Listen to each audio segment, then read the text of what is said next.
అందరికీ నమస్కారం. ఈరోజు ఈ ఎలక్షన్ జరగడం ఒక రకంగా ఆంధ్రప్రదేశ్ రాష్ట్ర ప్రజలకు ఒక మెసేజ్ లాంటిది. ఎందుకనంటే ఈ మధ్యకాలంలోనే రఫా డైలాగ్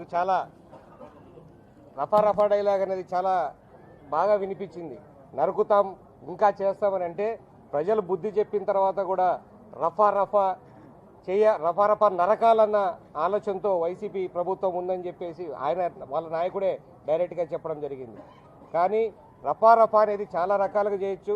రఫాగా ఇండస్ట్రీస్ తీసుకురావచ్చు, రఫాగా ఉద్యోగాలు ఇప్పించచ్చు, రఫాగా డెవలప్మెంట్ చేయొచ్చు అని కూటమి ప్రభుత్వం చూపించింది. అదేవిధంగా పులివెందుల ప్రజలు కూడా రఫాగా తెలుగుదేశంకి ఓట్లేసి రఫాగా గెలిపించారని చెప్పేసి మీ అందరికీ తెలియజేసుకుంటున్నాను. ఎక్కడ మంచితనంగా రఫా వాడాలో మళ్ళొక్కసారి మీరు గుర్తు చేసుకోవాలి. తెలుగుదేశం ప్రభుత్వం కూటమి ప్రభుత్వం మీద పూర్తి నమ్మకం ప్రజలకు ఉంది.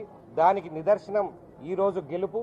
ఆ గెలుపుని మున్ముందు కాలంలో ఇంతకుముందు ఒక పత్రికా సోదరులు మమ్మల్ని అడిగారు, పులివెందుల ఫార్ములా కుప్పం ఫార్ములాని ఇక్కడ మీరు ఇంప్లిమెంట్ చేశారా, వాళ్ళు చేసినట్లని. కుప్పం ఫార్ములాని వాళ్ళలాగా ఇంప్లిమెంట్ చేయలేదు. కుప్పంలో ఏ రకంగా తెలుగుదేశం ప్రభుత్వం డెవలప్మెంట్ చేసిందో అదే ఫార్ములా పులివెందుల్లో కూడా అదే ఫార్ములా ఇంప్లిమెంట్ చేస్తాం. కుప్పం ఫార్ములాని డెవలప్మెంట్ రూపంలో ఇక్కడ ఇంప్లిమెంట్ చేస్తామని చెప్పి అందరికీ తెలియజేస్తాం.